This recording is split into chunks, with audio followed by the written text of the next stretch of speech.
So let's start with our youngest learners between the ages of 2 and 3. What's important to remember, we have very, very little expectation from them. There's very little things that they have to do. They need to come and enjoy themselves, because we are their first educational environment for many of them, for most of them.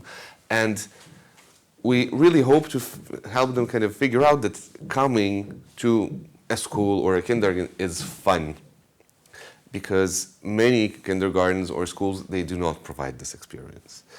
But this fun obviously needs to be organized, focused, and developmentally useful.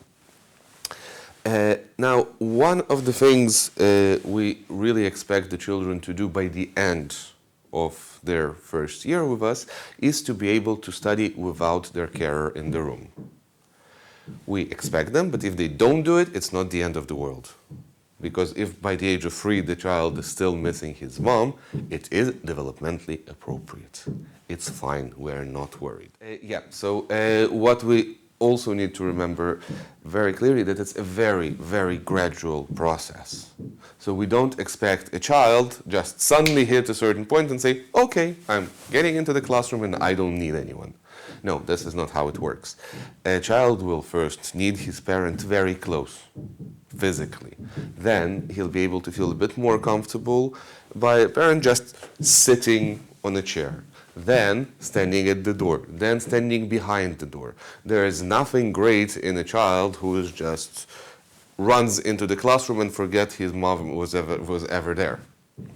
I know we like it as teachers, and some parents might also enjoy it, but it's not necessarily a sign of great well-being, because actually, when we go back to what we spoke about in our previous meeting on attachment, it means that the attachment might not be as secure as we want it to be. Not necessarily, but might. So let's think about what those children can do in this age, because as we said, asking children to perform a task they physically cannot do is not particularly useful. First of all, I'll refer you to a document which is available in London Gates, and it has different names, but what is list is basically all the things we're going to talk about and more. And it is divided of what a child of a certain age can do physically, intellectually, cognitively, linguistically, emotionally, and socially.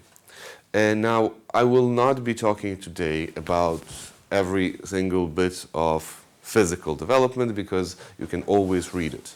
I always encourage you, before you plan a lesson, go through this list and see, okay, the activities I've designed, are they age appropriate? Are they developmentally appropriate? Can a child do that? And if the answer is yes, go and knock yourself out and invent the best possible wrapping and story for the child to be engaged in this game. So I will only talk about a few specifically important bits which are a bit less straightforward. So from the perspective of their cognitive development, you will find a notion that children achieve full object permanence, but only partial object permanence with people. Any ideas what object permanence is? Exactly.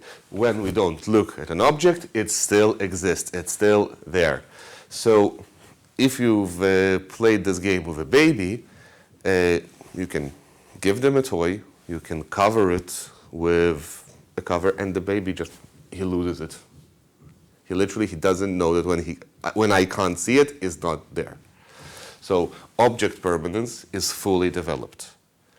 But when it comes to people, and this is important to understand why those children miss their mom. Because when the mom is out of the room, it's not clear mom exists.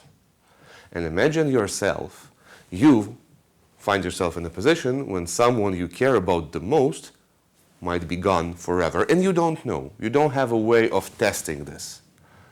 Will you be able to learn very well? Probably not. You'll be very anxious.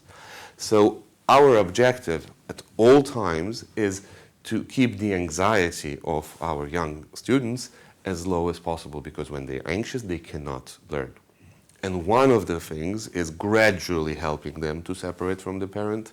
And even then, they might say, I want mommy. And at this point, it's absolutely fine to tell them when mommy will come back.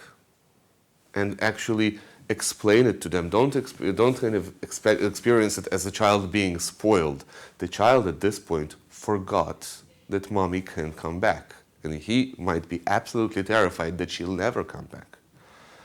So this is an important thing to remember when we work with this age group. Another thing these children would have by the time they'll come to us, which is worth mentioning, is a fully developed capacity for joint attention. And this is just a lot of fun, because actually you can show a child, look. And you see, I've told you all to look, and you've looked at what I was pointing. And this is a very kind of crucial bit for teaching, because essentially teaching is an exercise in joint attention. Let's pay attention to something together. So use it. Yeah, you would also find that those children require frequent facilitation in maintaining object permanence to self-regulate. Sounds very tricky, but essentially it's exactly what we were talking about before. They need your help to remind them their parents are around. They're still there, they exist even when they're not physically in the room. So, yeah, definitely we can facilitate our students by telling them what their parents are doing. The best way to do it is for mom or dad to tell them, okay, so you will be studying now, and I'll go and do this and this and this, and then I come to get you back. And then what happens in this child's mind is a parallel process. On one hand, okay, so I have an end point, because it's very important to remember these kids, they do not have a perception of time. They do not know when they are. Again, a bit existentially scary. Imagine yourself, you don't know when you are. You don't know time. And it's important to help them to find time in a way which is understandable for them. And the clock is too early, because it's very, very symbolic, and it's a very sophisticated notion. So you will see it in a working with preschoolers training, how do we help them to manage time in the classroom. But in terms of the relationship with the parent, we can definitely tell them, so now your mommy told you that she's going there, so you're studying and mommy is there shopping. And after that, you will finish studying and mommy will finish shopping and she'll come back and get you. So we're kind of creating a bit of a kind of time capsule for a child to be orienting himself in by using words and sequence of events, rather than this very abstract idea of, well, your mom will be here in 20 minutes. It means nothing to the child. Okay? Now, another fun thing and very important thing we need to learn is that children are expected at this age to use magical thinking. And it kicks in at the age of 2, and it goes on until at least 5, or actually sometimes much longer. What is magical thinking? Magical thinking is, magic is real. If I have a puppet on my hand, for a child, this puppet talks, it's for real. It's very clear for us that it's me pretending to be the puppet. For the child, it's real. And when we say to the children, we are now going to the land of magic, if you've done a little bit of an effort to make it believable in terms of the way you use the voice, and you've wrapped the entire story, they will believe it. They will not be in a classroom. They will be in magic land. Imagine yourself, you have a group of students who are always on LSD, but a healthy one. And you can constantly use their imagination to stimulate their learning. So use the fact that they have magical thinking and that magic is real. This is the best way to get them to play, and as we've discussed, play is their main activity as opposed to sit and learn. Linguistic achievement, which I think is worth stopping and saying a bit more about, is they start using language to satisfy their basic need and try name objects kind of which they need and point to it. So we understand that many of those kids, they would not be fluent. They might only have a few words, both in their native language and in the target language. But they gradually start to use it, and some of them might be very fluent in using it, in terms of asking for something. Now, our objective is help them to develop this capacity, because as we said, some things might be developing slower for other children. So if you see a 2-year-old who is pointing at a toy and not saying anything, help him. You can tell him, oh, you want a toy, here you go. And if you see that they're just not asking for it because they're a little bit lazy, you can kind of playfully and nicely stimulate this by actually getting them to say things, because they're gradually developing kind of the capacity to express their needs, and afterwards they'll develop the capacity to express their emotions. And we need to kind of help them to verbalize what's going on for them. And this is something they can do, so we need to help them do it, but again, in the most subtle, positive, friendly way, because they just don't know. There's a classical example of a teacher. So what do you want? Tell me. Why can't you tell me? He can't tell you. He doesn't know how to. He doesn't know the words. And even if he does, he's still not sure that if I'll use the kind of linguistic symbol that refers to something, it means I will get it. It's a developmental achievement which we need to help the children make. Emotional. So those children demonstrate very high uncertainty avoidance levels. And it means that they need to be able to predict what's happening. It's going back to what we were saying about the perception of time and kind of object permanence. They are so confused and so unsure about kind of what's happening that they can become very anxious very quickly because they just don't know. And they love moments when they can be certain on something. Do you know children of this age group love repeating things? Can we read this book again?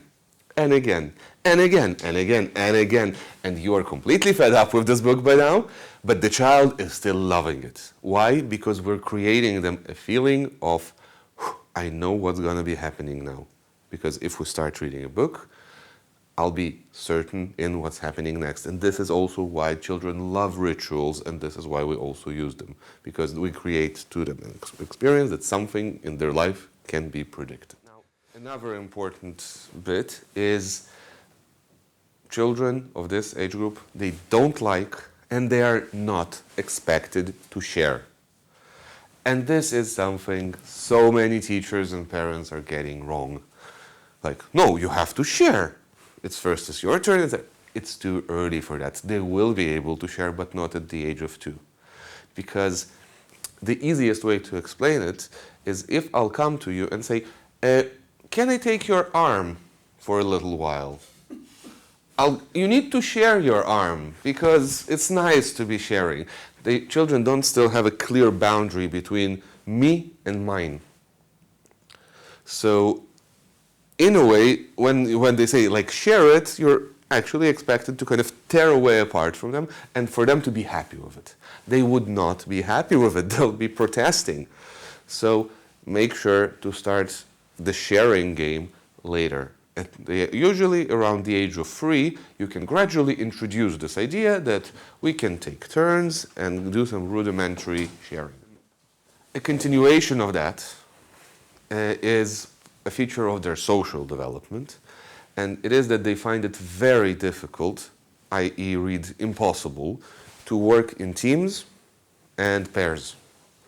do not expect a child to do children of 2 to 3 to do a team group exercise or pair work. They will not. And again, don't ask them to do it because it's not developmentally appropriate. It's again too early. What children of this age group are doing is parallel play. So one child will be playing and the other one might be playing the same game. He might notice that the different child is playing a slightly different variation of that game and will start repeating a game somebody else is playing. This is something they can do. But do not make them clash and collide. Again, it's a little bit too early. Now, another developmental feature of this age group is emotional confusion. And they're not always sure that what somebody else is feeling is not the same thing that they are feeling. And this is it's a bit of a developmental glitch. So what you would often find is 1 2-year-old falling down in a corner and starting crying. And then suddenly another 3 children starting crying as well, for no reason at all. What they're doing is they're responding to the cry, so they're showing a form of basic empathy, but in order to experience empathy, you need to feel a little bit of this feeling yourself. And they don't do little bit. If you see someone is crying, they start crying.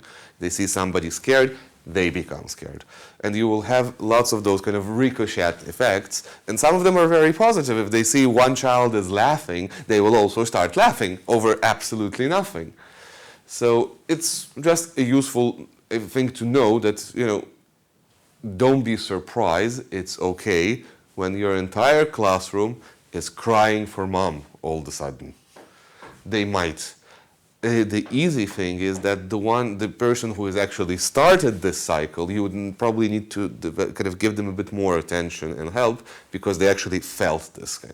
But the other ones who responded in this ricochet, it might be a bit easier just to switch their attention to something else, and it might be easier to switch off and move off the task. And I think at this point we can finish with the age group of 2 to 3. 3 to 4 is coming.